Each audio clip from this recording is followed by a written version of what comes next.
अस्सलामुअलैकुम जी, क्या हाल चाल है। उम्मीद करता हूँ आप सब लोग खैरियत से होंगे। अच्छा, ऐसा है कि पिछली वीडियो में हमने देखा था एक्सरसाइज फॉर स्पेशल पॉपुलेशन, ठीक है। उसमें जहाँ से हमने वीडियो को क्लोज़ किया था उससे फ़र्दर पॉइंट्स आपसे आज शेयर करेंगे, ठीक है। आगे एक्सरसाइज और टाइप 2 डायबिटीज़ देखेंगे और साथ अस्थमा देखेंगे, ठीक है। पीछे हम देख लेते एक बार।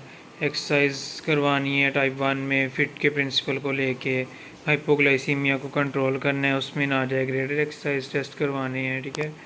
आज हम देखेंगे metabolic control before physical activity.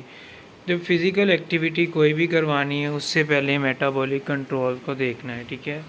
इसमें ऐसा है कि जो अगर आपकी फास्टिंग ग्लूकोज जो है हमने चेक करनी है, अगर वो 300 मिलीग्राम पर डेसीलीटर से ज़्यादा आती है तो हमने एक्सरसाइज को अवॉइड करवाना है, ठीक है।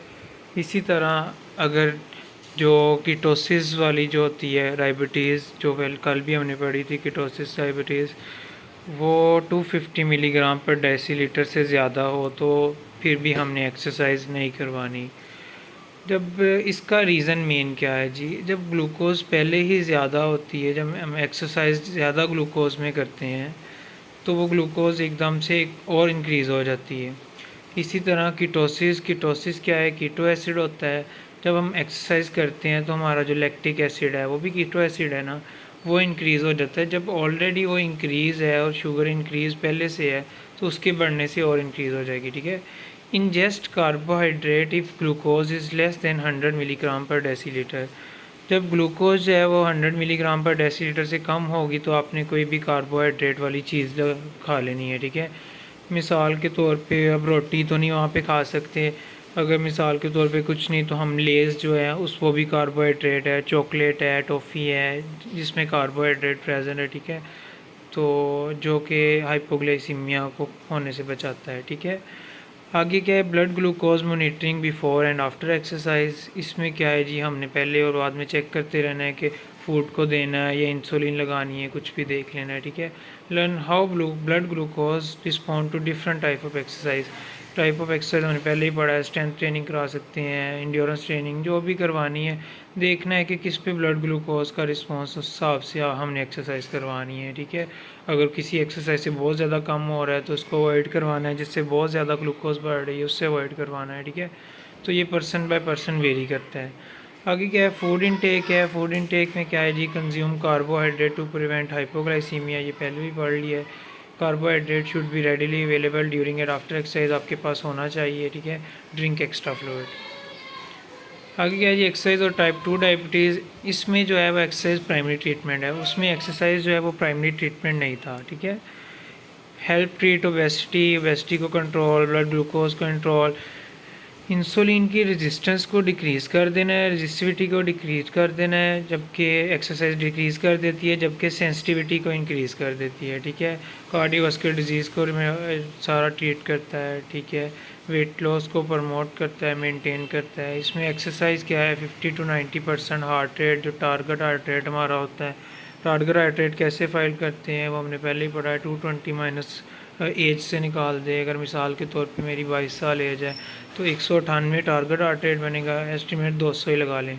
तो उसका 50 to 90%, मिसाल के तौर पे 200 का 50% 100 हो जाएगा और 90% 180। तो मैंने एरोबिक जो भी एक्सरसाइज मैंने डायनेमिक करवानी है तो 100 से 180 के दरमियान करवानी है, ठीक है। 20 से 7 मिनट तक 4 से 7 बार हफ्ते में। Strength training also recommended. Goal क्या होता है, 100 kilo calorie per week.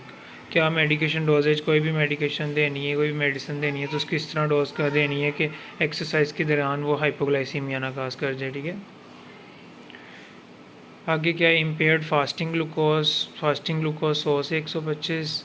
Impaired glucose tolerance, tolerance का होता है एक IGTT होता है। ये एक टेस्ट होता है ग्लूकोज टॉलरेंस टेस्ट का। पहले इन्हें हार्मोन चेक करते हैं, उसके बाद 75 ग्राम ग्लूकोज का पानी पिलाते हैं, फिर उसके 2 घंटे बाद चेक करते हैं, ठीक है। प्री डायबिटिक क्या होता है, किसी की अगर शुगर जो है वो 140 150 के राउंड आती है तो वो उसको हम प्री डायबिटिक कहते हैं, ठीक है। इसे अभी हो जानी है, जिसको लिए इन्होंने लिखा हुआ है हाइविंग IFG और IGT। वैसे तो फास्टिंग जो होती है वो 80 से 110 तक होती है, लेकिन इम्पेयर्ड में जो होती है वो 100 से 125 के दौरान होती है, ठीक है। इसी तरह जो ग्लूकोज टॉलरेंस आफ्टर खाना खाने के 2 घंटे बाद आम रूटीन में हमारी 140 से कम होती है, जो प्री डायबिटिक होती है इनकी 140 से ज़्यादा होती है, ठीक है। हमारी कोशिश होनी चाहिए कि हम 150 मिनट जो है पर वीक फिज़िकल एक्टिविटी करें और 5 to 10% जो है बॉडी वेट को रिड्यूस करें, ठीक है। Better approach than using drug वही है कि आप एक्सरसाइज कर लेंगे, उससे बेहतर है कि एक्सरसाइज से बेहतर है, ठीक है, मेडिसिन लेने से। आगे क्या है, American diabetes nutrition therapy achieve and maintain blood glucose in normal age, improve lipid and lipid profile. जो गुड लिपिड है उसको ज़्यादा करना है, जो बैड लिपिड है उसको कम करना है, ठीक है। ब्लड प्रेशर को नॉर्मल रखना है, प्रिवेंट आके फूड को देखना है, लाइफस्टाइल को देखना है, address individual nutrition need according to culture. हमारा जैसे हम पंजाब में रहते हैं, हमारा अलहदा कल्चर के हिसाब से खाना है, उनका अलहदा होता है बाकी सूबों का, ठीक है। तो इस तरह से हमने ये उस हिसाब से सारा ट्रीटमेंट करना है, ठीक है। आगे एस्थमा है। एस्थमा क्या होता है जी, ये एक एलर्जी की किसी के एग्जाम है, ये रेस्पिरेटरी प्रॉब्लम होती है जो शॉर्टनेस ऑफ ब्रीथ होती है। किस वजह से होती है, स्मूथ मसल के जो होते हैं एयरवेज के वो कॉन्ट्रैक्ट हो जाते हैं, म्यूकोजल सेल की स्वेलिंग हो जाती है, जो हाइपर सिक्रीशन ऑफ म्यूकोसा जो हम कहते हैं गले में रेशा पड़ा हुआ है, गले में एलर्जी सी हो रही है, ठीक है। आगे इसकी लिखी हुई है कितने लोग अफेक्टेड हैं, कितने डेथ हो गई है। इसमें डायग्नोसिस एंड कॉजेज़ है। डायग्नोसिस एंड कॉजिंग में क्या है, डायग्नोस कैसे करते हैं हम, पीएफटी से, पल्मोनरी फंक्शन टेस्ट से, लो मैक्सिमल एक्सपायरेटरी फ्लो रेट जो हम स्पायरोमेट्री या डिफरेंट मशीनरी के थ्रू कर सकते हैं। ये किस वजह से हो सकता है, डस्ट, केमिकल, एंटीबॉडीज़, एक्सरसाइज या कोई भी ऐसी वैसी चीज़ खाने से, मिर्चों वाली चीज़ें खाने से, तो उससे भी हो जाता है, ठीक है। किस काज इसके देखते हैं जी, कैल्शियम जो इन्फ्लक्स है वो मसल में चल जाती है। अगर कैल्शियम ज़्यादा हो तो वो क्या करता है जी, स्मूथ मसल की कंट्रैक्शन को इंक्रीज कर देता है, ब्रोंको कंस्ट्रिक्शन कर देता है। उसके आगे क्या है, ब्रोंको कंस्ट्रिक्टर इफेक्ट विया वेगस वेगस भी ब्रोंको ये रेस्पिरेशन को कंट्रोल करती है, इन्फ्लेमेटरी रिस्पॉन्स, ठीक हो गया। ये आगे डायग्राम है। प्रिवेंशन ऑफ एस्थमा, एलर्जन से बचना है, इम्यूनोथेरेपी जो एलर्जन है उससे पेशेंट को लेस सेंसिटिव बनाना है, ठीक है। रिलीफ कैसे है, कुछ मेडिकेशन होती है, क्रोमाइल सोडियम जो कैल्शियम को रोकता है, बीटा एगोनिस्ट। बीटा एगोनिस्ट क्या होता है जी, ब्रोंकोडायलेटर को जो स्मूथ मसल है उनको रिलैक्स करता है। इसमें जो टिनोलॉल, प्रोपेनोलॉल इस तरह के बीटा एगोनिस्ट होते हैं, ठीक है। थायोफाइलिन इसके सिरप भी होते हैं, तो ये पिलाएं तो वो जो हमारा सांस वगैरह रुक रहा होता है, एलर्जी है ना, सांस वगैरह रुक रहा होता है, ये ठीक हो जाता है। कोर्टिकोस्टीरॉयड, ये स्टीरॉयड जैसे डेक्सामेथासोन हो गया, हाइड्रोकोर्टिसोन हो गया, इस तरह के इंजेक्शंस मेडिसिन वगैरह अवेलेबल होती हैं। लिकोट्राइन इनहिबिटर, लिकोट्राइन जो है चूँकि इन्फ्लेमेटरी रिस्पॉन्स करता है, जो इन्फ्लेमेशन गले में हो जाती है, गले में एयर पास होने के लिए जगह कम हो जाती है तो उसको कम करता है, ठीक है। आगे तेज़ी से देख लेते हैं, क्लोजर लुक क्या है। चिल्ड्रन में क्या होता है, चिल्ड्रन में हमने पहले भी देखा है, जो पेसर टेस्ट हम करवाते हैं उससे देखते हैं हम। तो इसमें जो है बच्चे को रनिंग करवाते हैं, ठीक है, पहले और बाद में सारा कुछ चेक करते हैं उसका एक्सपायरेटरी फ्लो। आगे जो है decrease in FEV1 greater than 15%, FEV1 होता है फर्स्ट एक्सपायरेटरी वॉल्यूम, ठीक है। तो एक्सरसाइज इंड्यूस एस्थमा, एक्सरसाइज के दौरान जो एस्थमा होता है उसको एक्सरसाइज इंड्यूस एस्थमा कहते हैं, ठीक है।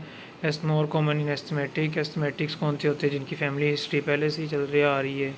Caused by drying of respiratory tract, increase osmolarity, trigger calcium influx, ये सारा कुछ आपने देख लेना है, ठीक है। इसमें क्या है जी कि वार्म अप पहले करें, पहले इसको अटैक से बचाने के लिए एक्सरसाइज करवानी है, पहले वार्म अप करें, शॉर्ट ड्यूरेशन एक्सरसाइज करें, मुँह से स्काफ से या फेस मास्क से कोल्ड वेदर में अपने मुंह को ढक के रखें, ठीक है। आगे क्या ट्रीटमेंट पहले भी बताया था, बीटा एगोनिस्ट देते हैं, अदर मेडिकेशन जैसे मैंने आपको बताया इंजेक्शन डेक्सामेथासोन होता है, हाइड्रोकॉर्टिसोन वगैरह होता है तो वो देने हैं, ठीक है। आगे क्या परफॉर्मेंस, जो इनहेल्ड हम करते हैं वो ज़्यादा इम्प्रूवमेंट करते हैं, उससे बेहतर इंजेस्टेड होते हैं, लाइक जो मॉरली साल्ब्यूटामोल या इक्वेंटोलिन के नाम से गोली होती है वो इन सब को करवाती है, ठीक है। ये कि 10 to 20x इनहेल्ड डोल से ज़्यादा बेहतर होता है, ठीक है। ट्रेनिंग कौन सी होती है, ट्रेनिंग जो है इनको फिर जो है सारी एस्थमेटिक सारे कर सकते हैं except scuba diving. Scuba diving क्या होता है, जो लॉन्ग टर्म के लिए पानी में रहना होता है, हालांकि हमारे पास ऑक्सीजन तो होती है लेकिन फिर भी हम इन लोगों से नहीं करवाते हैं। अगर ऑक्सीजन की कमी हो जाए तो उनके पास इतना टाइम नहीं होता कि वो सांस ले सकें, वो अंदर ही एक्सपायर कर जाएंगे, ठीक है। Provided through exercise induce bronchospasm is controlled, ठीक है। Should keep a bronchodilator inhaler अपने पास रखना चाहिए एक्सरसाइज के दरमियान, ठीक है। आगे क्या, एस्थमेटिक एंड स्कूबा डाइविंग, ये मैंने आपको पहले ही बता दिया है। May be safe for those who have normal Airways, do not exhibit exercise induce bronchospasm. ये COPD है, ये नेक्स्ट वीडियो में हम देखेंगे।